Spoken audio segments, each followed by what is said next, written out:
Here today, we have Esteban Regalado.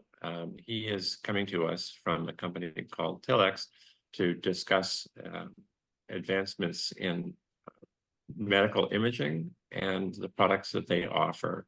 So Esteban is a registered nurse. He is a former trauma room RN specialist, currently the director of physician education and engagement at Telix Pharmaceuticals. He's a member of the Medical Science Liaison Society and the Society of Nuclear Medicine and Molecular Imaging. And today he will speak to us about advanced prostate cancer, diagnostic and therapeutics. We're going to turn the meeting over to Esteban so that we can understand better about what all you people think about things like PSMA PET scans. Thank you, Esteban. Yeah, thank you. So that's a great introduction. Very well organized, y'all. I say y'all. I'm from Austin, Texas. I'm greeting you from Texas today. Yeah, so I'm the director of physician education and engagement at Telix Pharmaceuticals. I joined because I was in clinical practice in Austin, Texas, in the Austin Radiological Association in theranostics. That is the imaging and the radioligand therapy that's currently available in North America. So I'll speak a little bit about that. But something that we have to stay compliant with is the way that we speak to groups, right? So the presentation today will be some information that you're very well aware of and quite knowledgeable about. But we'll move through it. Some of it will be a reminder to you, and then we'll move into advanced imaging and what's coming in the future. Very exciting. And I would say, number one, I appreciate the difficulty that a diagnosis like this can bring to not only the patient, but the family. Done a lot of counseling with patients and their families, and it's a big deal, right? There's a lot going on here. And so any advancement that helps patients is certainly what we're all interested in. Okay, I'm going to share my screen. One second here as I get it loaded up.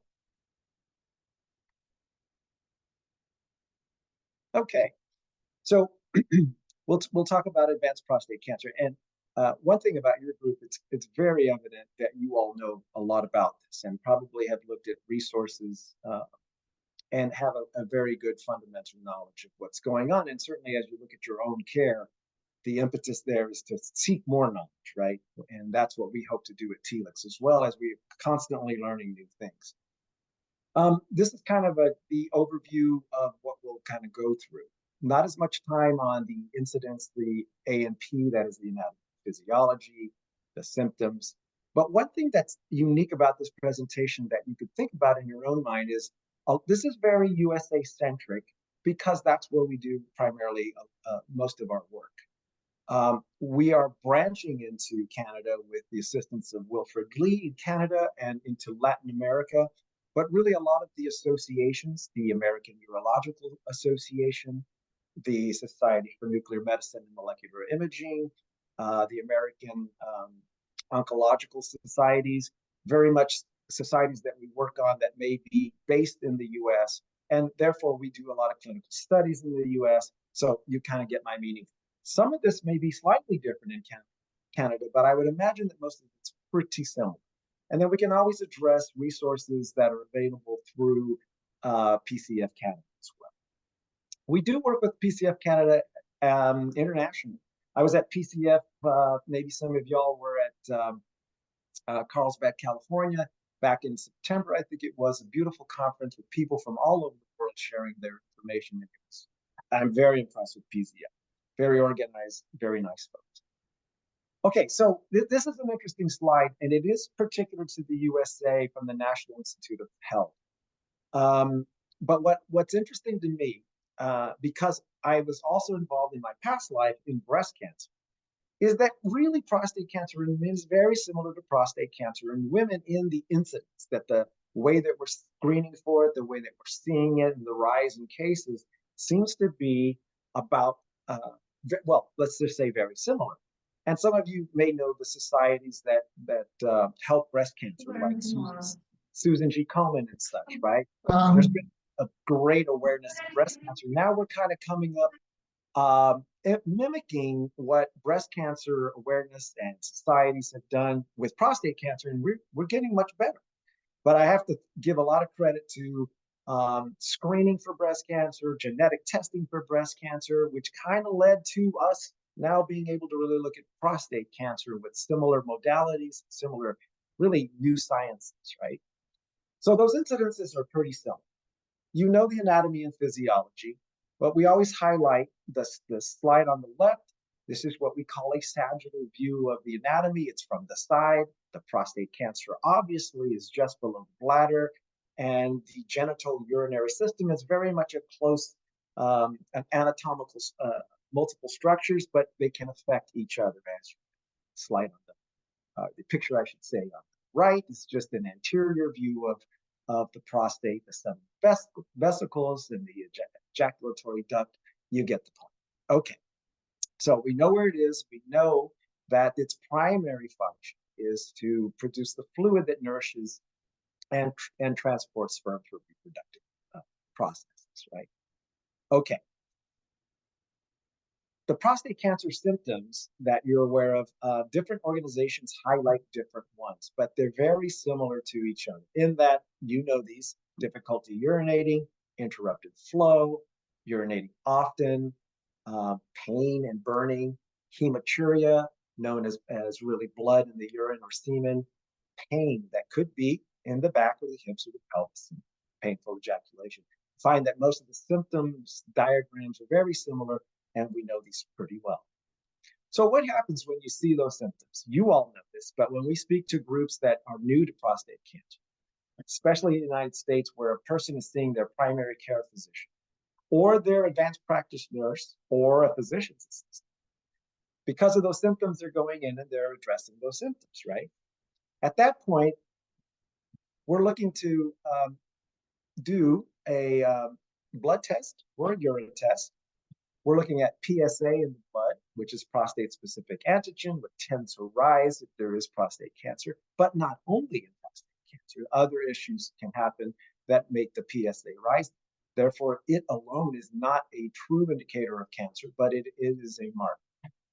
So a physician may do a digital rectal exam just to feel the anatomical structure itself, to feel how malleable it is. Also, the doctor may start to order some tests other than the blood test or the urine test. Maybe a transrectal ultrasound, maybe a CT scan, followed up by an MRI scan. And then the part that's really exciting these days is PET-CT, positron emission tomography combined with computerized tomography. It's a dual test, and that's what we'll kind of jump into. It's more, it gets the ability to look beyond just the gland itself and look at metastatic disease, and I'll explain why. It's fascinating. So here on the screen, you'll see what we just talked about. But Thomas, you mentioned genetic testing. It's something that's being developed and getting better and better. And you may find that genetic testing is available in where you live. But there's some interesting things about it. There's several ways to do it. And it's probably regional, what's available. But I'll tell you that it's amazing to see that we can identify certain genes that suggest a propensity for prostate cancer. And it's recognized as something to do in patients who have a family history of prostate cancer. So, some of these are available, maybe not in all areas, but it's certainly something that's becoming more available as we move through time. All right. Very interesting part now is the radiologic imaging of prostate cancer. So I mentioned transrectal ultrasound. When I talk to urologists here at the American Urological Association, this is a test you can do in the office. It's non-invasive, not the most comfortable thing, but certainly something that can be done simply to detect masses in the prostate. So that doesn't necessarily tell us that it's cancer. It just tells us that there's an anatomical change in the structure or the tissue. So some of you may have had this, perhaps not, but it is a test that is reliable and certainly a test that's at the beginning of the diagnostic pathway. With this test, if positive, further testing will go. Okay, let me just pause now just to make sure with Maya that you can still hear me and I'm moving along okay? Yep, for sure. Awesome, thank you. All right. So that's transrectal ultrasound. Some of you may have had a CT scan. What's interesting about CT scan is it can show structures, but CT scans are very much allocated to the area of the body that's the pelvis, meaning we can look at the prostate and see some changes, but doesn't mean we can see metastatic disease because you don't do a CT of the whole body. The slide on the right is what we call an axial view. That's just you're laying down and I'm looking at your feet to your head. And in the middle is the prostate in the perineal area, right? So we can see the structures. We might be able to see some tissue changes and certainly changes in bones, but of that specific area, not in the vertebral structures, not metastatic disease elsewhere. And that's why that test is somewhat limited. However, with the let me back up. If the prostate cancer is only in the prostate gland, perhaps at the beginning of prostate cancer, this test is very useful. This is where the urologist will then, if he sees a change, will do a biopsy of the prostate because they can see those changes. But keep in mind, there's two different things. There's the gland itself and metastatic disease. We know that prostate cancer does metastasize and has a propensity to go to bone. Okay, so therefore we do bone scans. Now, bone scans have been around for decades. Bone scans are a full body imaging where we inject radioactive material that's looking for changes and uptake by what would appear to be metastatic cancer. So this is a great way to look at the whole body, but it's not specific. And that's why the way we're headed is to this highly specified PET-CT.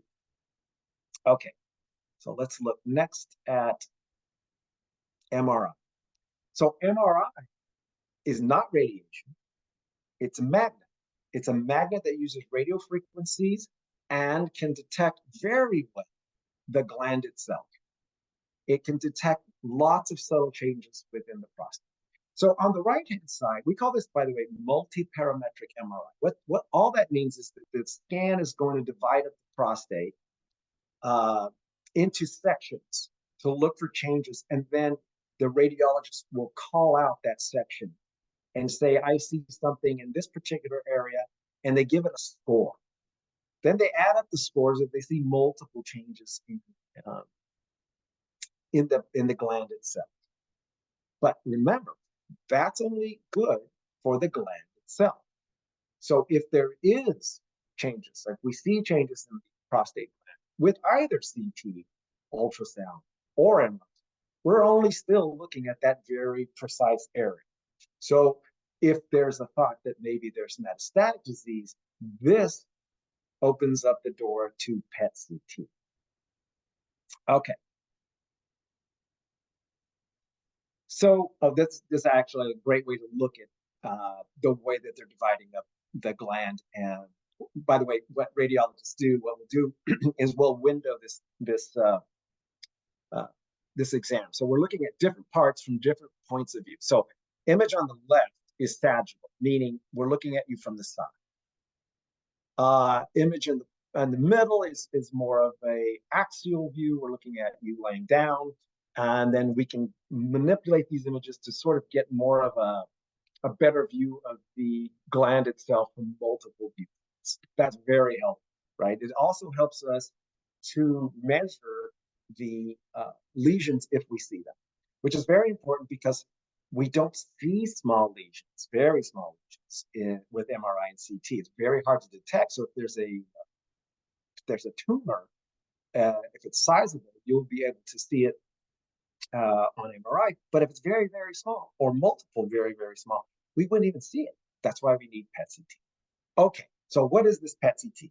And some of you may have had this, so bear with me as I kind of talk about this. This is really, really pretty new. Within the last few years, I would say the last two, well, it's a little bit more than that. Within the last 4 years, we have what's called molecular imaging. And what it is a radioisotope called gallium-68. So what is that? Gallium is a radioisotope that's a beta-emitting radionuclide, simply meaning it's a radioactive substance that when we inject it into you, you radiate the beta-emitting nuclide outward, and the camera that you see on the right picks up that signal. Here's a great way to think about it. When you go into CT or X-ray, the source of radiation is coming to you from outside of it, right? The CT camera is actually beaming radiation towards the body. Same is true with X-ray. With PET scan, we're injecting you with radioactive material, and it's beaming out. So the camera on the right is literally a detector. It's fascinating. So gallium-68 is only part of the equation. PSMA-11 is a substance called prostate-specific membrane antigen. It is an antigen, a protein that's highly expressed in prostate cancer. What's amazing is I didn't, but scientists figured out that we could use a PSMA tracer. It's actually looking for that highly expressed prostate-specific membrane antigen anywhere in the body, not just in the prostate. This is why this is so important. So basically, when we inject you with so it's two things. It's the PSMA-seeking tracer and the radioactive material, gallium plus PSMA-11. When you do the injection, it's going to look for the prostate cancer at the cellular level because it's got that antigen on this. Each cell is highly expressing it. Then it takes with it the gallium-68, which is giving off the radiation. The camera's going to detect it. So whether that cancer is in the prostate, in a vertebral body, in the pelvis, somewhere in the chest, anywhere, this will show it to us. And I'll show you what that actually is. So look at this. On the right-hand side of the screen is what we call a coronal view. It's us looking at you, anterior to posterior. And in this particular case, look at the red arrows. So this gets really interesting. Remember I said PET-CT is positron emission tomography and computerized tomography double. The right-hand side of the screen is the CT. The arrows are pointing to possible cancer in the thoracic vertebrae. That's right there in the middle of the chest. Those are your lungs, the dark spots, right? The heart is right there to the right. The arrow is pointing to possible cancer in the vertebral body.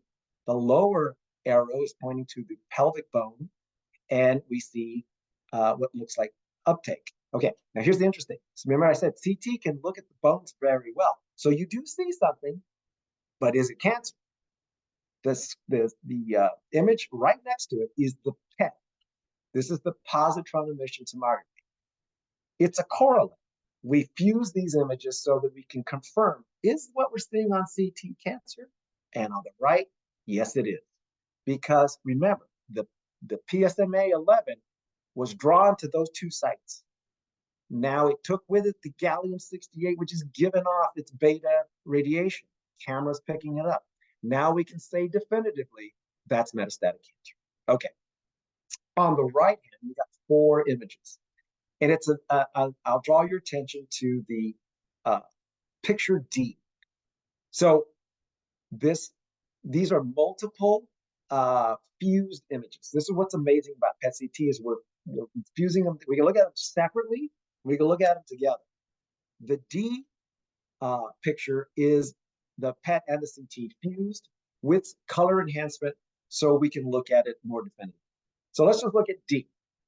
D is showing uptake in the pubic part of the bone of the pelvis. We see some uptake in the other part of the pelvis. We see bladder. We see prostate.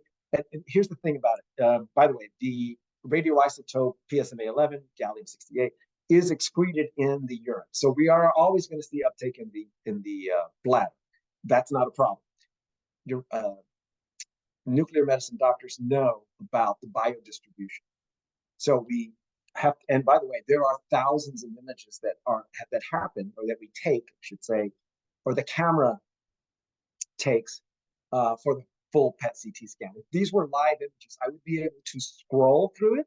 We would move through the body in very small slices. That way we can determine exactly where the cancer is, how large it is, really small tumors, and things like that. But for the purposes of today, and maybe sometime in the future, we could show some live, the actual PET CT full images, what we call dynamic images, because these are static, and it's fascinating to see. All right, so you kind of have an idea of what's going on when we do this. I like this slide a lot because there's an interesting thing about PSMA. We say PSMA, prostate-specific membrane antigen, is highly expressed in prostate cancer, and it is. But PSMA is expressed in other tissues.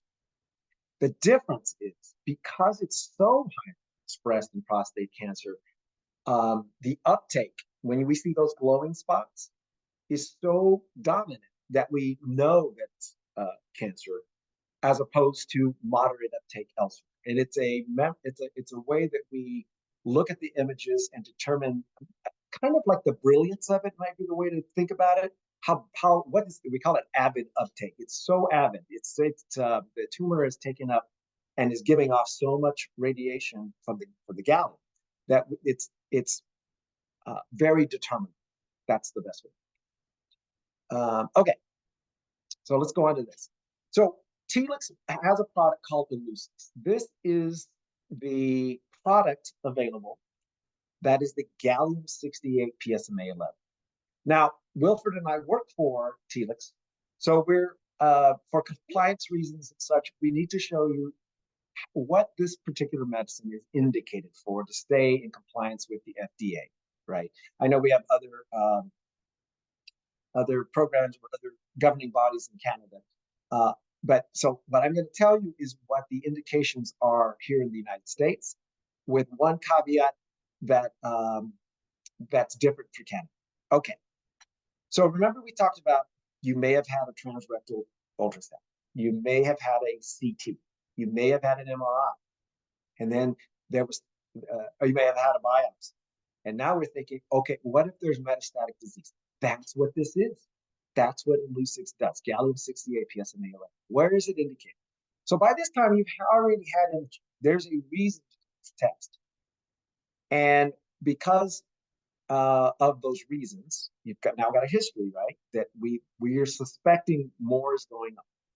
So Illuccix is indicated for gentlemen who may be suspected of having this metastasis, like we just showed you, uptake in the vertebral body, in the pelvis and such. Okay, that's after you've had all that other imaging, and there's a reason. This is the thinking. We suspect metastasis. Okay. Some of you may have had a prostatectomy where the disease was isolated to the prostate. But what if your PSA, your next test, starts going up again? Is there metastatic disease elsewhere that we just didn't see before? Is the cancer, was it so small before in other tissues that we just couldn't see it? So what happens, we call that biochemical recurrence. Simply means, if you had prostatectomy and doctor thought they got all of the cancer and your PSA is going up, there's a reason to do the scan. Simply stated, the PSA is going up, I want to make sure, let's do the PSMA PET scan. In the United States, there's a drug called lutetium-177, PSMA 617. What that means, well, I'll tell you the trade name because you can Google it. It's Pluvicto. Where I was at Austin Radiology, we were a center of outpatient excellence as determined by the SNMMI. And so we gave a lot of the lutetium-177. it came out about a year and a half ago, and we saw some really great results. But in order to get that treatment, you have to have a positive PSMA test. I will tell you that that drug, the lutetium-177, requires pre-authorization. It's quite expensive, and insurance companies and Medicare and other third-party payers want to make sure that they're giving it to the right people. So what is that? You got to have the scan. The scan shows that there's metastatic disease. It qualifies the patient for this treatment, and then off we go to try, right?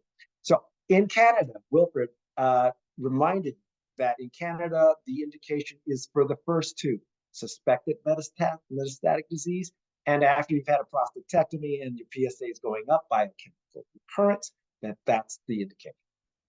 I would anticipate that this is going to continue and mimic what we're doing here in the United States and in other parts of Europe. But nevertheless, just know that those are two different things. And we're bound by the rules and regulations of each governing body in each country, as you might imagine. Okay. Gallium-68 PSMA-11, Illuccix, has recently, and mind you, this hasn't been out that long, it's still very new. The Society for Nuclear Medicine and Molecular Imaging on the top left of your screen, the NCCN is the National Comprehensive Cancer Network, has endorsed Gallium-68 PSMA-11 as the test to do, based on the indications, to look at metastatic disease. Here's the interesting thing about it that's very encouraging, and I hope it's encouraging to you, that there are very few side effects to doing this test. There are actually no serious adverse events and this, by the way, Gallium-68 has been around in other iterations across the world with very little adverse reactions. Really, PSMA-11, or the way, since we combine it with PSMA-11, that's relatively new, but the gallium part of it, the radioisotope, it's been used all over the world for actually a long time. Okay, so you get that. It's a very good test, highly specific, and helps a lot of folks because we can look at metastatic disease. What you're seeing now is just something I have to show you. It shows our indications for use. There's important safety information that we would discuss with the physicians and the technologists where this test is offered. We talk about safety. We talk about adverse reactions like we just did, other drug interactions, which there are very little. And now I'm going to show you a very interesting video. This is probably the best way to visualize and listen to a lot of what we just talked about. Okay, so bear with me 1 second because I have to turn on the sound here. 1 second. Oh, here we are. Okay, I'm going to share sound. And Maya, if you will tell me once you hear it coming on, if the audio is audible, okay? All right, here we go. Will do. All right, check this out. It's very interesting, and I think it kind of summarizes a lot of what we want to share. All right.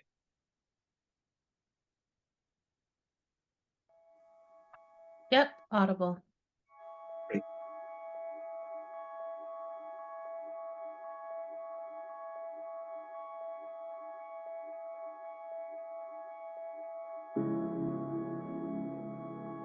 Prostate cancer is the most common male cancer worldwide, with 1.4 million men diagnosed in 2020 and 375,000 dying from their disease.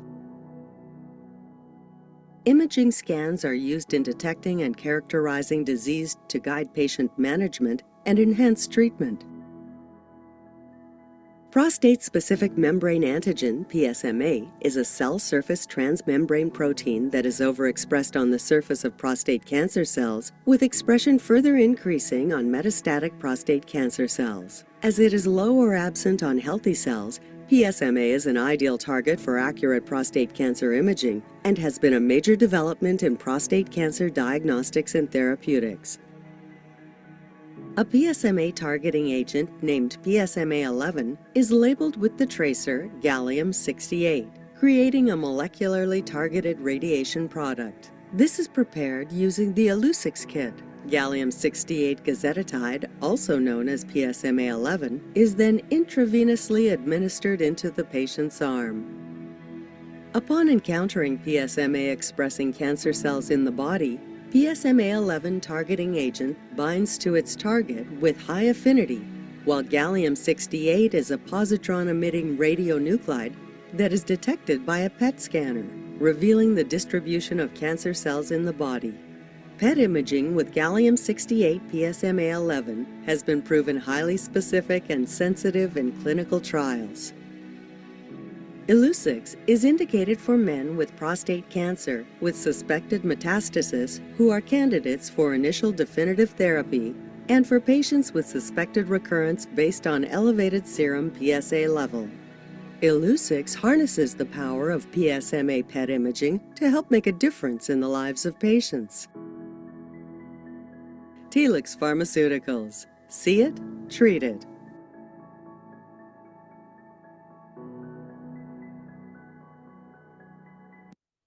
All right, so that I hope was interesting and informative. So we'll pause just a little bit here for any questions before I go into some resources that are educational that Telix is doing. So I'm going to stop.